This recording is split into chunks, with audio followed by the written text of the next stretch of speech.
Assalamualaikum warahmatullahi wabarakatuh. Alhamdulillah wassalatu wassalamu ala Rasulillah Sayyidina wa Maulana Muhammadin Abdillah wa ala alihi wa sahbihi wa mawalah la haula wa la quwata illa billah. Amma ba'du. Nuwun hamid pasangan lima tabit sinebetna ing ledino. Linepatna ing tolak mami wiwah pasangan mugi tabehno saking dumaing towang-tomang. Punapa dene suku dendaning Gusti ingkang murbeng dumadi nubuluk. Dumateng para pinisepuh hadi sepuh ingkang winantu ing pakurmatan. Para tamu sedahan rawuh ingkang winantu suka twin basuki. Maligi dumateng Bapak Sukijo sekalian ingkang kawula bekteni utaminipun. Bapak Sulistya ingkang sampun kepareng jumeneng sulih sarira kadidene Bapak Sukijo ingkang sanget-sanget kawula hormati saderengipun sumangga nuwun. Sawetawis kawula dherekaken ngaturaken raos puja puji syukur wonten sahandhap pepaten Gusti ingkang mulinangkung. Kacihna wonten ing kelenggahan punika panjenenganan kula taksih saged kempal manunggal.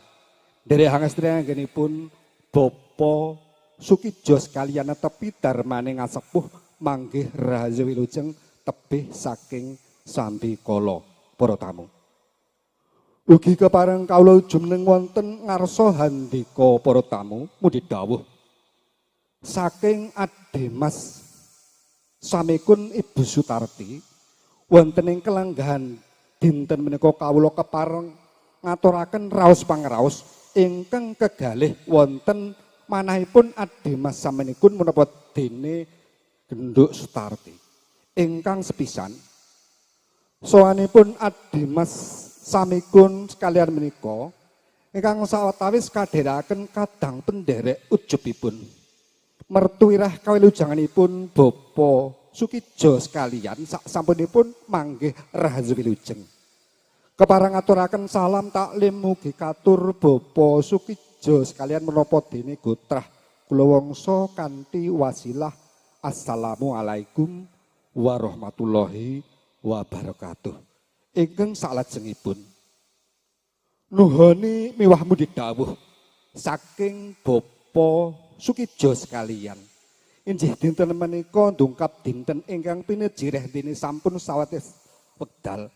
Rikala wulan-wulan kaori, Ademas samikun ingkang kagungan utawi ginaduan putra kakung pun bagus Faujan Yahya menapa dene Bapak Sukijo ingkang kagungan putri ingkang sesilih Ajizah Sofi Larasati. Wonten ing kalenggahan dinten menika kepareng kawiwahanut tataning adat Widhi-Widana ingkang lumampah wonten ing dusun Ngelo Kidul Kadipiro ingkang punika kawula kepareng nglarapaken putra temanten kakung pun Bagus Fauzan Yahya mugi katampi maligi Bapak Sukijo sekalian menapa dene warga gung ingkang mapan wonten ing dusun Ngelo Kidul Kadipiro. Ingkang salajengipun sowanipun Ademas Umar anggenipun kepareng marak sowan wonten ing Titi Wanci kalenggahan samenika tertamtu mawon dadosaken bot ripotipun warga gung dusun Ngelo Kidul. Ingkang punika kasuwun rumenting pangamuten mugi kaluberna maligi Ademas samekun Sutarti palimbahipun dumateng keluarga ageng ingkang nderekaken anggipun kepareng marak sowan wonten ing Titi Wanci kalenggahan punika. Estu para tamu maligi Bapak Sukijo. Sowanipun Ademas samikun menika boten kinantenan menapa-napa. Namung saking sih sutrasinipun dumateng putra kangipun anggenipun kepareng marak sowan wonten ing Titi Wanci kalenggahan menika sawetawis kinantenan uba rampe selaki rabi ing antawisipun kepareng kawula sebataken.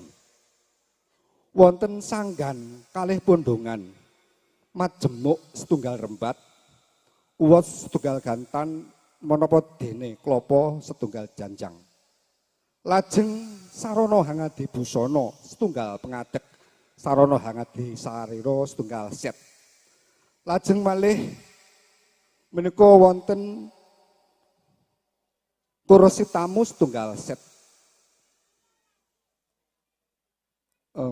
mesin cuci setunggal menapa dene spring bed setunggal lajeng remian ingkang minangka aben unjukan ugi samekta sawetawis tan kantun saking sih sutresnanipun Adimas Umar anggenipun kepareng ndherekaken putra kakungipun ugi kinantenan urun tumbasan sekar ingkang cacahipun 2 yuta rupiah yuda negara 2 yuta tan kantun tata desa menika gangsal atus sedaya ingkang kula aturaken menika kala wau kula barengaken ing mangke wetahipun dumateng keluarga ageng Bapa Sukijo kados pundi anggenipun hanggalih sedaya ingkang kula aturaken kabarengaken keluarga ageng Bapa Sukijo inggih sedaya kala wau namung sak kadar-kadaripun lajeng saking kanca-kanca pangaraing panganten menika wonten tandha kalih asih menika katur dumateng penganten putri. Inggih sedaya ingkang kawula aturaken kala wau boten kaanggep bebondo menapa dintas tali boten kala kaanggep bebondo menapa dene tali asih amung kemawon sarana pangrakating kegadangan anggenipun sami mangun bebesanan. Mung kemawon mbok bilih Adimas Fauzan Yahya ing mangke cumondhok wonten ing mriki kula borongaken sawetahipun ing reh panggulawentahipun. Tertamtu kemawon anggenipun kepareng lumban wonten madyaning bebrayan agung. Kathah kirang samukawisipun mugi dumateng Bapak Lurah, Bapak RW, Bapak RT menapa dene warga gung dusun Ngelo Kidul Kadipira kepareng paring wulang reh dumateng Adimas Fauzan Yahya mulih murakabi dumateng bebrayan agung. Ingkang salajengipun para tamu malih Bapa Sukijo sawanipun Adimas samikun genduk starti menika saking dusun Genengan menika kadherekaken kadang sumitranipun saderengipun bidal nglempakaken Redana Aji ingkang sampun biningkis wonten saklebeting kendhaka menika kajab menapa dene tali asih dumateng Bapa Sukijo sekalian. Ugi mugi-mugi sedaya kalawuh hami mbuhi dumateng penganten sarimbit mugi ing benjang dadosa keluarga ingkang sakinah mawaddah warahmah ayem tentrem sak lami-laminipun. Ingkang salajengipun mbok bilih benjang dinten Kemis Wage Sri Atmaja penganten kasuwun kadherekaken dhateng dusun Genengan ing saperlu dipun seksekaken dumateng warga dusun Genengan bilih Adimas Fauzan Yahya menapa dene kusumaning ayu Azizah Sofi Larasati sampun kepareng kaijab kabulaken. Makaten kirang samukawisipun nggih kala wau catetane lali nggih wau nggih. Menika wonten jene 3 potong menika nggih sak kadar-kadaripun. Ingkang salajengipun makaten atur kula kathah samukawis kekiranganipun mugi lumebernosih samudra pangsami hamba bilih mangke lampahing pahargyan tinimbalan sawetara sampun paripurna kula sak kadang kepareng nyuwun pamit mugi lampah kula ngantos dumugi dalemipun piyambak-piyambak manggih rahayu wilujeng tebih saking sambi kala. Ingkang salajengipun sawetawis tondo asih kepareng kawula aturaken wabillahi taufik wal hidayah. Wassalamualaikum warahmatullahi wabarakatuh.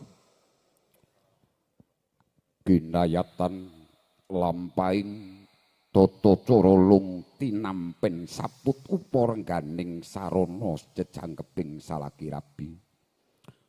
Udini sasampunipun paripurna lung tinampen saperangan sarana salaki rabi ing mangke katur Bapa Sulistiyanto pangarsaning dusun Ngelu Kidul. Mugi kaseduhan nampi wedaring pangandikan ingkang sampun kawahya ing ayun.